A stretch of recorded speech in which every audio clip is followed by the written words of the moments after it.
Hey everybody, Antoni here with a review of Rossini's Il Viaggio a Reims, which I saw at the Teatro Rossini. Returning as the conductor was Michele Spotti, and this was also the same production I saw 2 days ago done by Emilio Saggi. So why did I come back to this particular production, you ask? Because of two singers. If you haven't seen the title of the video below, then you'll know who I'm talking about. Beatriz de Sousa as Corina and Francesco Auriemma, who sang the role of Don Alvaro. So let's start off with Beatriz de Sousa as Corina. I was quite excited to hear her because I knew that this was going to be a young soprano I was going to look out for more often, and she did not disappoint whatsoever. First of all, she has a golden toned lyric coloratura soprano voice which manages to soar so beautifully and so plaintively that there were times the tears were almost about to roll from my eyes. That is just how masterful of a singing actress Miss de Sousa really is. She has an absolutely gorgeous voice, and she was the absolute highlight of this particular production. She has great musicianship, she has a sterling technique to her voice, and she had a very moving stage presence, which made her very involving as a singing actress from beginning to end, and she certainly has a beautiful future ahead of her. I would love to see where her career will go, and I'm sure that she will definitely go from strength to strength, because as evidenced by today's performance, she certainly was like a bright, shining star, all thanks to her absolutely superb lyric coloratura soprano voice. Then we go to Francesco Auriemma, who sang the role of Don Alvaro, and he has a sterling and wonderful technique found in his lyric baritone voice. It sounds full and rich while being quite young and really beautiful on all the registers. He has a beautifully masterful voice, all thanks to that great technique and really great diction, and he was just charismatic from beginning to end. He certainly has a brilliant future, whether it be in the cavalier baritone repertoire, and I would love to see where his career would go, because he has not only a bright future, but he's got a lot of potential to sing all of these wonderful roles. I would probably like to see him in roles like Valentin from Faust, and even that of Mercutio from Romeo and Juliet. The possibilities with this young gentleman are certainly endless. Like I said before, he's got a sterling stage presence and an equally sterling lyric baritone voice. Then we have Noluviiso Mopofu, who sang the role of Madama Cortese. And as I heard her sing this particular role, she has a gorgeous voice. It is full and lovely, and it's very agile too.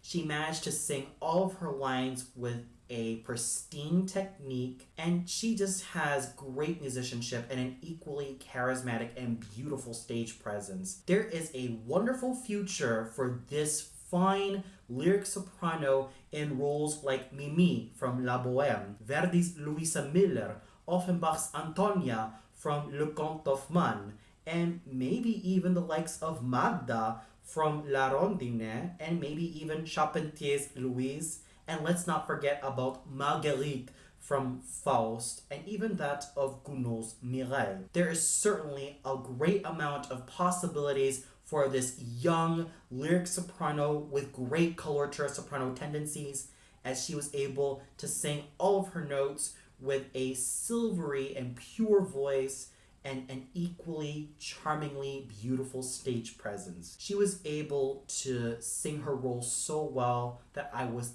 captivated, and would love to see where her career would go from here, because she has a lot of potential, and she certainly has a career that will bloom and blossom into full maturity. Martiniana Antonia was equally gorgeous as Marquesa Melibea, helped with her superb lyric mezzo-soprano voice, which can reach certain heights, and her technique can rival any current mezzo, all thanks to that wonderful musicianship which she had to offer and that equally great charisma which she had to present as Marquesa Melibea. And not to mention, she was also quite lovely as not only a singer but also an actress. The way she was able to move around the stage with such youth and vivacity and grace and beauty was just so enthralling and enlightening to watch. There is so much potential for someone quite young as Martiniana Antonia, as her voice certainly has blossomed into full maturity, even though she's still quite young. I would love to see this young lady's career further bloom and grow into full maturity, as she has a sterling and beautiful lyric mezzo voice which can seem quite compatible with roles like Siabel from Faust, Stefano from Romeo et Juliet, and many other fine roles, especially that of the composer from Ariadne of Naxos, and who knows, maybe even that of Octavian from Del Rosenkavalier. I am very excited to see where her young career will blossom, and here's hoping to more wonderful engagements to someone as young and beautiful like Miss Martiniana Antonia.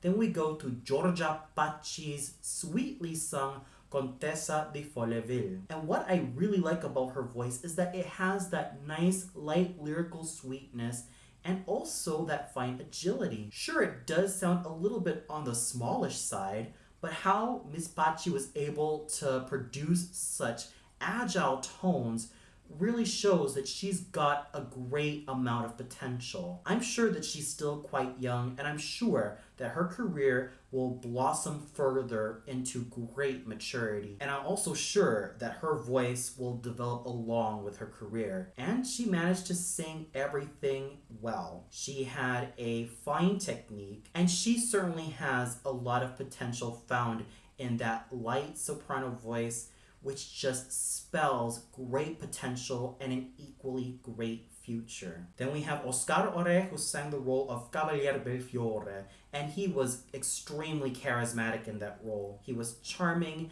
he was youthful, he was energetic, and he was just lovely. And his chemistry with Beatriz de Sousa's Corina was absolutely thrilling to witness, and also quite fun. It makes me want to see these two as Nemorino and Adina, Gerald and Lacme, Ernesto and Norina, Romeo and Juliet, Edgardo and Lucia, and maybe in a few years' time, the Duke and Gilda from Rigoletto. The way they manage to work off of each other is so brilliant, and I'm sure that they will have a great future with those roles, and even as a standalone performer, Oscar Ore certainly had a lot of charisma, all thanks to his focused, clear, and lovely light lyric tenor voice. Then we go to Emanuel Faraldo, who sang the role of Il Conte di Liebenskopf. And while I thought he did a good job and sang everything well,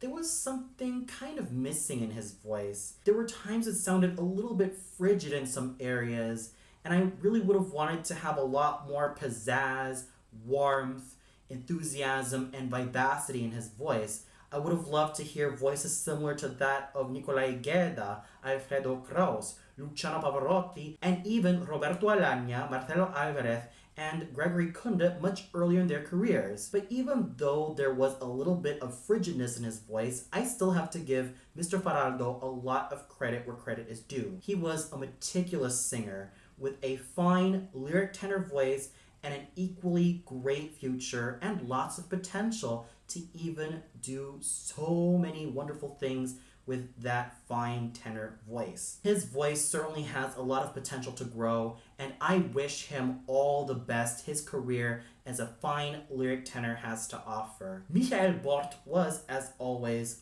a real pro as Barone di Trombonok, all thanks to his tall and gallant stage presence and his equally superb sounding lyric dramatic baritone voice, which just has a lot of potential to sing more dramatic roles, and he was just dashing from beginning to end. Returning as Don Profondo was Roberto Lorenzi, whose superb basso cantante voice was heaven to my ears.